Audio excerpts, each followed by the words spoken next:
정치 연안에 한 발 더 들어가 궁금증을 풀어드리는 정치 더 시간입니다. 조선일보 배성규 정치 에디터 나오셨습니다. 어서 오십시오. 안녕하세요.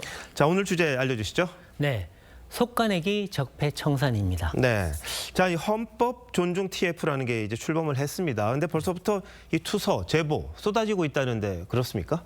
네, 그렇습니다. 이 개헌과 직접 연관된 경찰과 군에서 투소와 제보가 잇따르고 있다고 하는데요. 이 경찰에선 윤석열 전 대통령의 모교인 충안고 인맥에 투서가 집중되고 있다는 겁니다. 또 전 정부에서 중용됐던 간부들도 떨고 있다, 이런 얘기가 나오는데요. 네. 하지만 이들이 내란에 가담했는지 어떤 정황이나 증거가 있는 것은 아닙니다. 이 전 정권 인맥에 대한 공세의 성격이 강해 보이는데요. 이 연말 총경 인사를 앞두고 반사 이익을 보기 위한 음해성 투서도 있다는 얘기가 나옵니다. 예, 뭐 인사라는 게 굉장히 중요하다 보니까 이 상대방을 죽여야 되는 게 또 이쪽 아니겠습니까? 그러다 보니 그런 것 같은데, 근데 특히 군하고 검찰에서 윤석열 사단 속가내기가 시작됐다, 이런 말이 나오더군요. 네, 맞습니다. 이 군에서는 이른바 개헌버스라고 하죠. 개헌버스 인사들에 대한 조사가 예상되는데요. 이 개헌버스라고 하면 개헌 직후인 12월 4일 새벽 계엄사령관 지시에 따라서 계룡대에서 합참으로 버스를 타고 올라오다가 계엄 해제로 돌아갔던 간부 34명을 일컫는 말입니다. 네네. 근데 이들은 이미 특검과 군 검찰단에서 조사를 받았고요. 또 인사상 불이익도 받아 승진도 배제됐습니다. 그런데 이번에 TF 조사 대상까지 오르고 있습니다. 이 총장 지시로 그냥 움직인 건데 이들이 정말 내란 동조로 모는 게 맞느냐, 이런 얘기도 나오는데요. 또 검찰에서는 이른바 윤석열 사단에 대한 쳐내기, 속가내기가 시작될 거란 말이 나옵니다. 여권은 이미 검사장들이 대장동 항소 포기에 반발을 하자 친윤 검사의 항명으로 몰아서 고발까지 하지 않았습니까? 네네. 이제 이게 차장, 부장급 검사까지도 내려갈 수 있다는 겁니다. 자, 그런데 승진한 사람들이 되게 많았잖아요, 이 정부에서. 많습니다. 그런데도 이제 친윤 검사라고 그러더라고요. 거기에 대한 합리적인 이의 제기하는 정도인데 그것도 다 친윤이라고 얘기를 하고 있는 거죠. 예. 자, 근데 49개 행정기관에 지금 TF가 설치가 되잖아요. 네. 근데 제보센터가 운영되면 이 공직사회가 뭐 상호 감시, 고발 뭐 이런 식으로 굉장히 흔들릴 거다, 이런 우려도 있습니다. 네, 그렇습니다. 이 투서 바람이 전부처로 확산되면 공직 내부의 암투, 갈등, 이게 극에 달할 수 있습니다.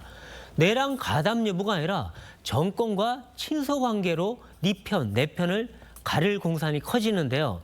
벌써부터 각 부처에서는 정권과 연줄이 닿는 친명 공무원, 반대로 윤석열 정부에서 잘 나갔던 친윤 적폐 공무원으로 분류 작업이 시작됐다, 네. 이런 얘기가 나오고 있습니다.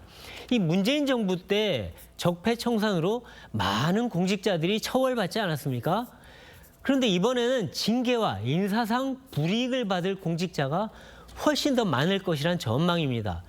근데 이렇게 상호 감시, 고발하면 이 조지 오웰의 동물농장에 나오는 그 전체주의 국가와 뭐가 다르냐, 이런 비판이 나오고 있습니다. 네. 아까 뭐 리포트에도 나왔습니다만 뭐 총괄 TF 거기에 이제 외부 민간위원들이 들어가 있잖아요. 네. 근데 성향이 전부 다 이 정권과 가깝다, 이런 지적이 있습니다. 공정함을 위해서 한 게 외부 인사인데 네. 과연 공정할까요? 네, 사실은 아까도 리포트에 나왔지만 임태훈 소장, 김정민 변호사, 윤태범 교수, 이런 분들, 최정문 전 청장 다 문재인 정부나 이 정부랑 관계가 있는 사람들입니다. 네, 네. 팔이 안으로 굽는다는 건 괜히 나온 말은 아니죠. 예, 예. 네, 이 공무원들 조사 징계하는 조직은 당연히 중립적이고 공정한 인사들로 채워야 합니다. 스포츠 경기도 심판이 중립적이고 공정해야 되는 거 아니겠습니까? 그렇죠. 네. 친여 인사로 심판진 구성하면 결과는 편파적일 수밖에 없는 거 아닐까요? 그리고 정권 입맛에 맞춰서 줄 세운다는 얘기가 나올 수밖에 없습니다. 정당성도 인정받기 힘들고 또 징계, 불복 소송이 잇따를 수 있습니다. 네. 자, 근데 비판 여론도 제법 있는 것 같던데요. 네. 여권이 TF를 밀어붙이는 진짜 이유가 있습니까? 네, 사실 지난 5달 동안 3개의 특검이 동시에 가동돼서 이 내란, 윤석열 정부 적폐를 먼지 털듯이 수사해 왔습니다. 근데 해병 특검은 10명 중 9명의 영장이 기각됐고요. 네. 또 다른 특검들도 별건 수사, 무리한 수사 이런 걸로 논란을 빚었습니다. 사실 수사할 사람 거의 다 했다는 얘기가 나왔거든요. 근데 이런 것과 또 별개로 공무원 조사까지 하는 건 다분히 정치적 의도가 있다 이런 얘기가 나올 수밖에 없는데요. 첫 번째는 내달 특검이 끝납니다. 네.